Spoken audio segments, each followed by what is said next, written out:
Se botamos unha ollada ao noso redor, farémonos unha idea da morea de novos materiais que empregamos cada día. Por exemplo, tan só na cociña, topamos os composites das encimeiras, as microfibras das baetas ou o teflón das tixolas.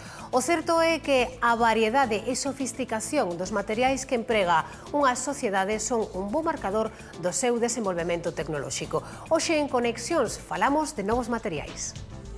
Con Francisco Guitián, director do Instituto de Cerámica de Galicia. O biólogo Xurxo Mariño mergullarase nos estados da materia. Moncho Núñez, director do Museo Nacional de Ciencia e Tecnoloxía, fálanos da historia do aluminio. Huicho contanos como evolucionou a informática grazas aos avances en novos materiais. E ademais, a transformación do sílice e os segredos do aceiro. Os domingos ás 3:20 conecta coa Televisión de Galicia.